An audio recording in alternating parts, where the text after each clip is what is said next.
Ce qu'on appelle le polar marseillais, c'est toute la vague d'auteurs des années 90-2000 et qui a éclos suite dans le sillage de Jean-Claude Izzo. Et c'est assez considérable, c'est plusieurs centaines de livres, je pense, qui ont été publiés sur 20-25 ans. Et c'est ça qu'on va appeler le polar marseillais. Alors bien sûr, il y a énormément d'auteurs dont j'aimerais parler parce qu'ils sont intéressants et ils représentent quelque chose de très, très authentique, très vrai sur Marseille. Il y a Gilles Delpapas, il y a Maurice Guiran, il y a Jean Contrucci qui, lui, fait un peu du polar historique sur Marseille. J'ai choisi 3 livres qui, pour moi, sont les livres qui représentent le plus la ville dans son histoire, dans sa complexité. C'est vraiment des livres qui sont sur Marseille, sur ce qui se passe à Marseille.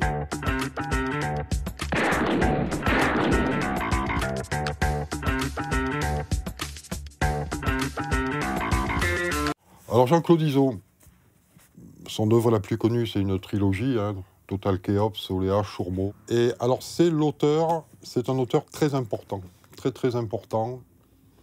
Et je trouve d'ailleurs qu'on sous-estime son importance. Alors, il faut voir que déjà, c'est le plus gros tirage de la série noire.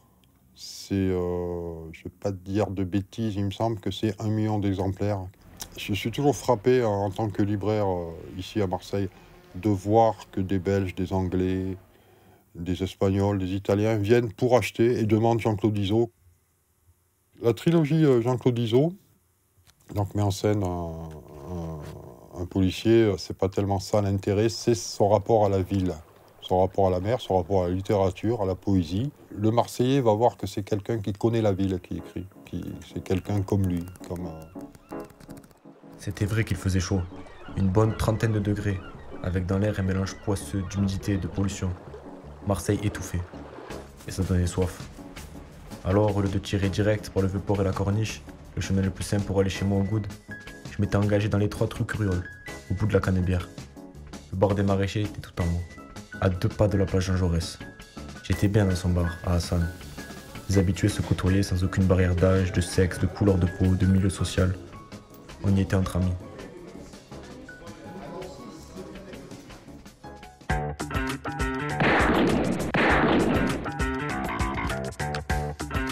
Alors, Social Killer de Frank Burns. Alors, c'est un livre introuvable. Je suis très content d'avoir un exemplaire. Donc, c'est un livre qui est sorti en 2007. Et alors, l'auteur est totalement inconnu. Il y a eu un reportage sur Arte, sur l'écrivain, enfin, sur le non-écrivain, puisqu'on ne sait pas exactement qui c'est. Le pitch, c'est des SDF qui disparaissent, qui meurent. On ne sait pas pourquoi, on ne sait pas comment. C'est un petit chef-d'œuvre, c'est une petite perle de roman noir. Là, ça correspond vraiment à une réalité de la ville, qui est une réalité commune à beaucoup de villes, c'est-à-dire le monde des SDF, des exclus, des gens qui dorment dehors, mais peut-être particulière à Marseille, parce qu'on s'imagine que peut-être la misère est moins difficile au soleil.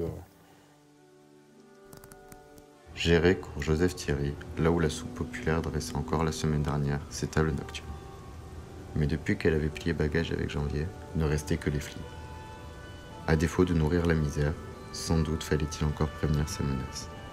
Il faisait sacrément froid. J'entendais les flics rire dans leur bagnole. Qu'importe, puisque moi aussi j'étais chaud. La manche avait été cruelle mais bonne. En plus des majorettes déjà bues, je serrais contre moi 2 bouteilles de mauvais rhum. Il ne restait plus qu'à disputer aux poubelles, 2, 3 cartons, et je m'endormirais sous, misérable, mais encore une fois, vainqueur de cette journée. Ce qu'il y avait de bien ici, c'était les aérations du métro placées à mi-hauteur. De la sorte, on pouvait passer la nuit au chaud, sans avoir rien à craindre du syndrome grippin. En effet, ailleurs il suffisait qu'il fasse froid pour s'allonger sur ces chaudes grilles du métro, avec un peu trop de pinard dans la tronche, et se perdre ainsi dans de confortables délires à vide. Mais résultat, au petit matin, les pompiers devaient décoller le pauvre mec au scalpel.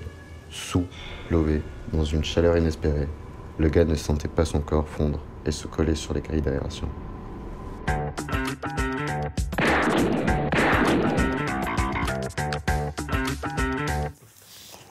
Alors le troisième livre, Condé, Pierre Folacci, ça vient de sortir.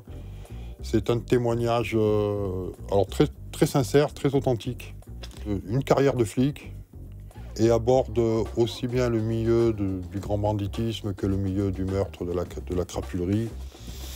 Le regard de l'auteur, il n'est pas manichéen du tout. Il travaille pour la France, il travaille pour la République, il en est fier. Mais ça ne l'empêche pas de pouvoir ressentir énormément d'empathie vis-à-vis des truands, vis-à-vis des gens qu'il est chargé d'arrêter.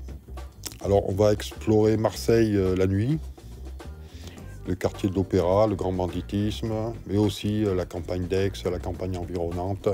C'était important pour moi qu'il soit un témoignage, qu'il ne soit pas une fiction, parce que Marseille est quand même la ville où la réalité dépasse la fiction. Le lendemain, son corps est retrouvé nu dans un canal près de l'Anson de Provence. Une fois sur place, on constate qu'elle a été poignardée.